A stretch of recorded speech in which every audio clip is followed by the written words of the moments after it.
하나님은 이스라엘 백성들이 하나님의 은혜를 기억하기를 원하십니다.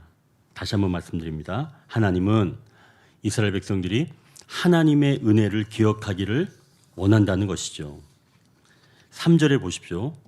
3절 보니까 그들이 이르되 이스라엘 신의 괴를 보내려거든 거저 보내지 말고라고 말하고 있습니다. 이것은 지금 블레셋의 복술자들이 블레셋 사람들의 그 지도자들한테 이야기하는 거예요.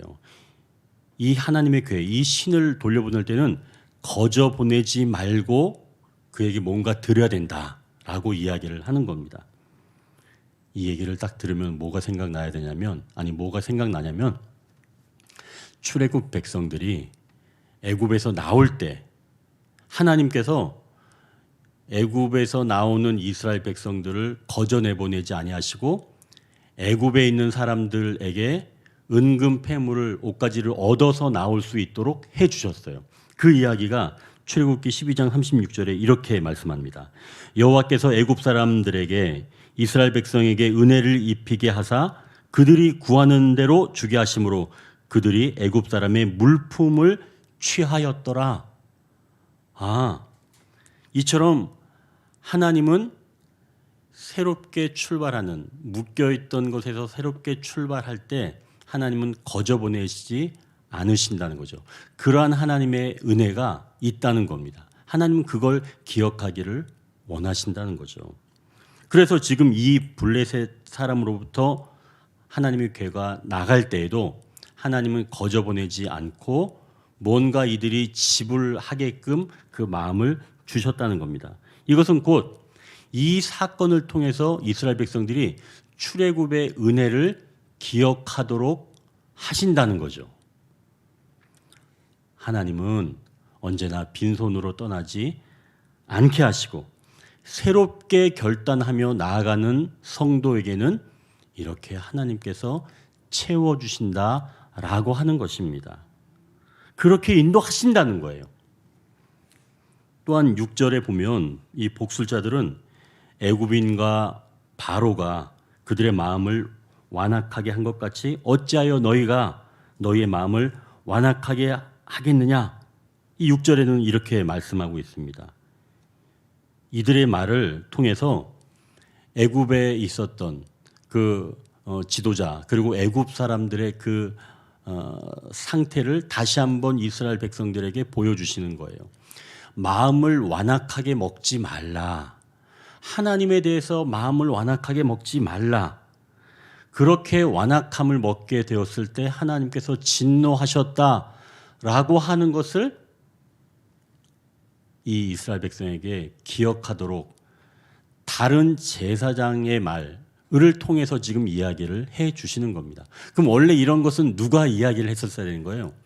이스라엘 백성의 제사장들이 이스라엘 백성들한테 해 줘야 될 말인데 아니 우리가 아는 것처럼 이스라엘 백성의 제사장들이 이 홈리와 비나스 엘리의 아들들이 그렇게 못 살았잖아요. 그들이 원래 해야 될 말인데 그런데 그들이 그런 말을 하지 않으니까 하나님께서는 다른 사람들의 입을 통해서 그 얘기를 듣도록 해 주신다는 겁니다. 하나님을 경외하지 않고 이렇게 마음을 완악하게 할 때는 하나님께서 진노하신다라고 하는 것을 아니 다른 제사장, 다른 신을 섬기는 제사장의 입을 통해서 하나님께서 이야기를 해 주시는 거예요. 그럼 그 이야기를 듣고 이스라엘 백성들이 맞아 그랬지 라고 다시 기억하게 된다는 거죠. 그러면 하나님은 이렇게 조금 전에 은혜도 또 하나님의 어떤 이 진노도 이것들을 다 기억하기를 원하신다는 겁니다. 그러니까 하나님은 예전에 어떤 분이셨는지 또 지금까지 어떻게 인도해 주셨는지를 잘 기억하기를 원하신다는 거예요. 그래야 이제 이 새로운 시대를 열어갈 수가 있다는 것이죠. 자, 그러면 이제 우리가 좀 생각을 해 보십시오. 오늘 우리가 이 읽은 본문 말입니다. 이게 사실은 우리가 사무엘상 처음 시작할 때 한나 이야기를 시작했어요. 아기가 없는 그런 여인. 그런데 이 여인이 하나님께 기도하여서 사무엘을 낳게 되었죠. 그럼 사무엘 얘기가 좀 진행되다 싶었는데 오늘 또 지난주에 뜬금없이 법궤 이야기, 하나님의 궤 이야기를 하고 있단 말이죠. 그러면 왜 이렇게 하나님의 궤 이야기, 사람 이야기를 하다가 사무엘 이야기를 하다가 왜 갑자기 하나님의 궤 이야기를 할까? 이걸 좀 전체적으로 이걸 좀 살펴봐야 합니다. 도대체 이 이야기가 왜 하나님께서 중요하니까 지금 몇 장에 걸쳐서 좀 적어 놓으셨을 거 아니에요. 이것은 이 당시 즉 사사 시대에는 이스라엘 백성들이 하나님을 어떻게 생각하고 있었는지를 보여주는 겁니다. 그리고 하나님은 이 이야기를 통해서 하나님을 어떻게 생각해야 하며 어떻게 생각해야지만이 새로운 시대, 즉 왕정 시대를 열어갈 수가 있기 때문에 하나님은 하나님을 어떻게 대해야 하는지에 대해서 이 법궤를 통해서 보여주고 계시는 거예요. 그러니까 하나님의 좀 사실은 보면 큰 그림인 것이죠. 그러면은 블레셋 사람들이 하나님의 궤를 대할 때 그것, 또 이스라엘 그 엘리 제사장과 그 홈리와 비나스가 대할 때, 또 장로들이 대할 때 이런 것들을 보여주면서 하나님이 어떤 분인지, 어떤 것을 원하시는 건지 우리가 조금씩 엿볼 수가 있게 된다는 거죠. 자, 그러면 이제 이 하나님께서 이 왕정 시대를 열어가시기 위해서 하나님을 어떻게 대해야 되는지에 대해서 우리가 알아야 된다는 사실입니다. 그래서 하나님의 은혜를 기억해야 되고 하나님께서 어떤 분인지 기억해야지만이 하나님을 올바로 대할 수가 있다는 것이죠. 그래서 지금 이것을 이렇게 보여주게 된 겁니다. 그러면 이제 우리가 첫 번째 기도 제목 얻을 수 있겠죠. 하나님의 은혜를 기억하는 것, 하나님을 기억하는 것, 이것이 바로 새로운 시대, 나에게도 새로운 어떤 도약의 삶이 필요하다면, 즉 하나님은 어떤 분, 하나님의 그 은혜를 기억해야지만이 새로운 시대를 열어갈 수 있는 도약이 된다, 발판이 될 수 있다라고 하는 것이죠. 자, 이제 우리가 두 번째 기도 제목을 살펴봅니다. 그것은 하나님은 거룩하게 구별된 자를 통해 뜻을 이루어 가십니다. 다시 한번 말씀드립니다. 하나님은 거룩하게 구별된 자를 통해 뜻을 이루어 가십니다. 오늘 본문에서는 블레셋이 하나님의 궤를 돌려보내는 그런 장면입니다. 이렇게 해서 지금 하나님의 궤가 아까도 말씀드렸던 것처럼 베스메스까지 잘 도착을 했어요. 그리고 블레셋 사람들의 역할이 이것으로 끝났습니다. 자, 그러면 이제 생각해 보십시오. 베스메스라고 하는 곳은 이스라엘 땅이에요. 그럼 하나님의 궤가 이제 블레셋에서 떠나서 이스라엘에 도착을 했죠. 그러면 모든 게 이제 다 끝난 거겠죠. 아, 이제는 하나님의 진노가 멈춰지고 이제 이스라엘 백성들이 그걸 깨닫고 아, 이제는 새로운 왕정 시대를 열어갈 수 있다라고 볼 수가 있겠죠. 그런데 그렇게 되지 않은 거예요. 오늘 우리가 읽진 않았지만 이 19절, 6장 19절부터 보면 베세메스에 도착한 하나님의 궤가 어떻게 됐는지 19절 나오는데 한번 보십시오. 6장 19절 한번 같이 한번 읽어볼까요? 베스메스 사람들이 여호와의 궤를 들여다본 까닭에 그들을 치사 5만 70명을 죽이신지라. 여호와께서 백성을 쳐서 크게 사륙하셨으므로 백성이 슬피 울었더라. 여러분 이게 지금 무슨 얘기예요? 지금 이 베세메스 사람들은 분명히 이스라엘 사람들인데 이스라엘 사람들이 지금 5만 괄호죠. 괄호 안에 있기 때문에 이것은 5만이라고 보기에는 좀 어렵고 70명이다라고 하는 학자의 의견들이 대다수입니다. 그래서 70명이 죽었다라고 이제 이렇게 보는 건데요. 지금 하나님의 궤를 들여다본 까닭에 이스라엘 백성들 70명이 그 자리에서 다 죽었다는 겁니다. 아니 그러면 우리가 생각하기에 하나님의 궤가 블레셋에서 이스라엘로 들어왔기 때문에 모든 상황이 종료가 되었고 이제는 이스라엘 백성들이 정신을 차리고 새로운 삶을 살아갈 수 있다라고 생각을 했는데 아니 베스메스 사람들이 지금 죽어버리게 된 거잖아요. 이 이야기가 도대체 그러면 왜 여기에 이렇게 실렸는가 말이죠. 물론 당연히 이들이 이렇게 했으니까 당연히 여기에 실렸겠지만 말입니다. 그러면 하나님의 의도는 도대체 어떤 것일까요? 우리가 지금 그것을 찾아보기를 원합니다. 자, 그러면 하나님께서 도대체 이 일을 왜 보여주셨는지, 그리고 좀 전에 말씀드렸던 것처럼 하나님께서 새로운 시대를 열어가기 위해선 하나님의 은혜를 기억해야 하는데 그 다음 도대체 어떠한 자세로 살아가야 하나님께서 기뻐하시는지 우리가 좀 그것을 먼저 좀 살펴보길 원하는데요. 자, 그러면 우리가 19절 앞부분 상반절을 다시 한번 보십시오. 벳세메스 사람들이 여호와의 궤를 들여다본 까닭에. 이게 지금 벳세메스 사람들이 여호와의 궤를 어떻게 했다는 거예요? 들여다봤다라고 얘기하는 겁니다. 이렇게 들여다보는 거예요. 하나님의 궤는 우리가 그 안에 들어가 있는 그 물품도 아는데 그 크기가 그렇게 크지는 않습니다. 뭐 한 1m 정도 안에 이제 공간이. 근데 그걸 들여다본 거예요. 또 이렇게 자세히 살핀 겁니다. 아니면 자세히 살핀 게 뭐가 죄일까요? 이것은 블레셋 사람들이 하나님의 능력을 빼앗는 것과 별 다름이 없는 그런 행위라고 본 겁니다. 이것은 호기심을 이야기하는 거예요. 호기심을 가지고 그것을 살짝 들여다보게 된 거죠. 하나님이 그러면은 호기심의 대상인가? 하나님은 그것을 원치 않으신다는 거예요. 이것이 어떠한가? 영적인 그런 호기심을 가지고 하나님을 대하는 것을 하나님은 굉장히 싫어하신다. 그것을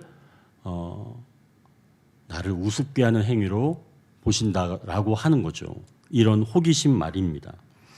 자, 그럼 이제 하나님은 도대체 어떤 자세를 원하시는가? 이제 이 6장에서 마지막 부분인데요. 이게 7장 1절에 나와 있는데요. 7장 1절 한번 보십시오. 기럇 여아림 사람들이 와서 여호와의 궤를 옮겨 산에 사는 아비나답의 집에 들여놓고 그의 아들 엘리야사를 거룩하게 구별하여 여호와의 궤를 지키게 하였더니. 이 지금 여기서 우리가 기억해야 될 게 아비나답의 집에 들여놓고 그의 아들 엘리야사를 거룩하게 구별하여 여호와의 궤를 지키게 하였다라고 하는 겁니다. 여기서 지금 다른 단어가 나왔죠. 엘리야사를 어떻게 했다는 얘기예요? 거룩하게 구별해서 하나님의 궤를 지키게 했다라고 하는 겁니다. 이게 바로 하나님께서 원하시는 자세라는 거죠. 거룩하게 구별된 자세로 하나님의 궤를 지키고 서 있는 이 엘리아사를 하나님은 기쁘게 받아주신 겁니다. 그래서 그 이후에는 아무런 일이 일어나지 않게 된 거죠. 그럼 이제 우리가 여기서 기억해야 될 것이 있죠. 거룩하게 구별되어 준비되는 것. 이 자세가, 신앙적인 자세가 바로 새로운 시대를 열어가는 그 중요한 삶의 자세인 겁니다. 하나님 앞에서 말이죠. 거룩하게 구별되어 준비된 자로 살아가는 바로 그러한 자세 말입니다. 신앙생활을 하다 보면 내가 신앙생활을 잘 하고 있는 건가 이런 궁금증이 이런 마음이 들 때가 있습니다. 도대체 내가 지금 이 신앙생활을 잘 하고 있는 건가? 왜 그러면 내가 지금 생각하고 또 이루고 싶고 하는 것들이 제대로 좀 이루어지지 않을 때, 더딜 때, 뭔가 좀 어긋날 때 우리는 그런 생각을 하게 됩니다. 내가 신앙생활을 제대로 하지 못해서 내가 지금 이것을 이루지 못했나? 나는 왜 이러지? 라고 하는 그런 생각이 든다는 얘기죠. 그러니까 일이 잘 안 풀리면 좀 그런 생각이 듭니다. 자, 그럼 이런 생각은 성도님들만 이런 생각이 들까요? 목회자는 그런 생각 안 들까요? 목회자도 그런 생각이 들어요. 저도 마찬가지입니다. 저도 그래서 한동안 영적으로 조금 힘든 시간들 보냈어요. 기간은 제가 얘기하지 않겠습니다. 기간을 얘기하면 아니 우리 목사님 멀쩡해 보이는데 그랬단 말이야 이렇게 생각할 것 같아서 제가 힘든 기간은 이야기하지는 않겠습니다. 근데 제가 솔직하게 제가 원인은 말씀드릴 수 있어요. 솔직하게 나오시는 분들이 좀 안 나오시면 이 목회자들은 굉장히 힘들어합니다. 저도 사실은 그거에 대해서 나는 뭐 괜찮아라고 생각했는데 정말 아니더라고요.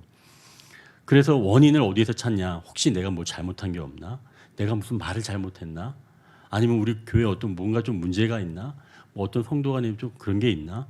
이게 끊임없이 나를 흔들어 놓습니다.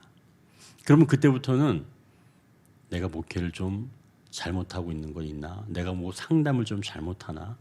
이런 나를 먼저 이게 막 찾아봐서 굉장히 괴로워지죠. 그러면 이게 영적으로 굉장히 좀 눌리게 됩니다.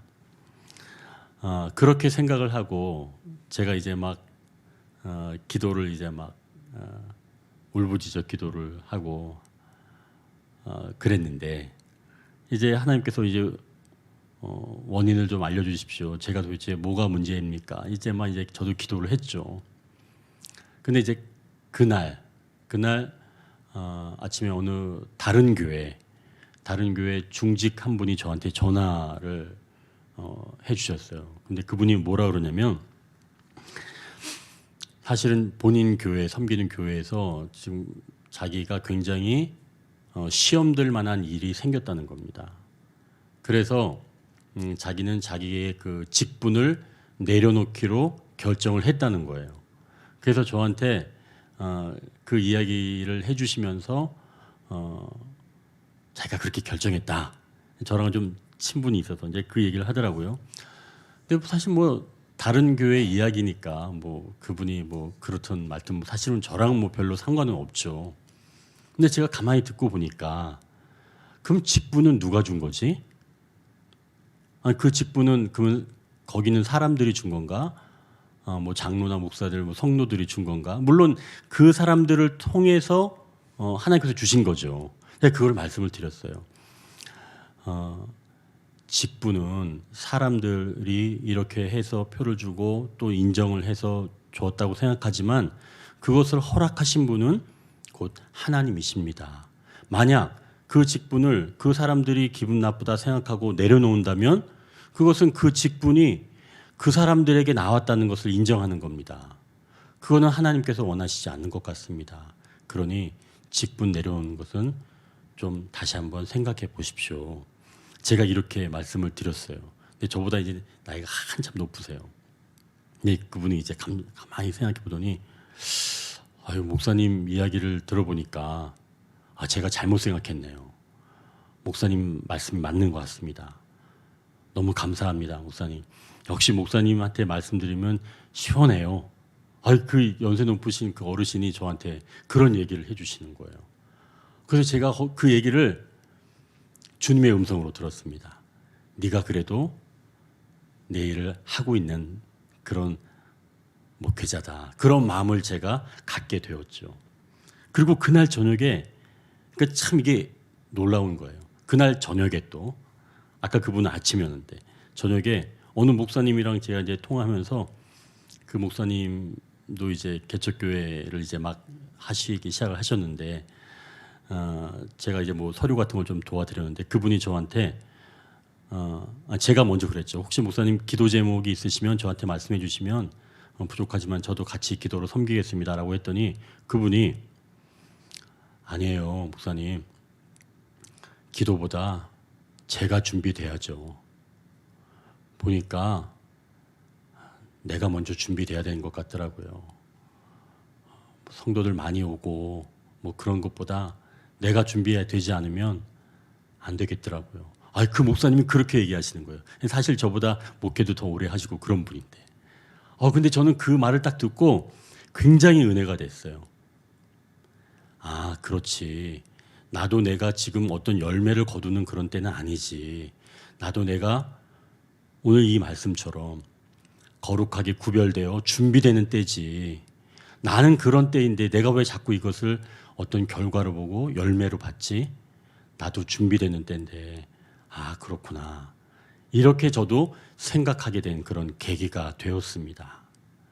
하나님께 사랑하시는 성도 여러분, 우리는 저도 마찬가지지만 새롭게 신앙의 여정을 계속해서 달려가는 사람들입니다.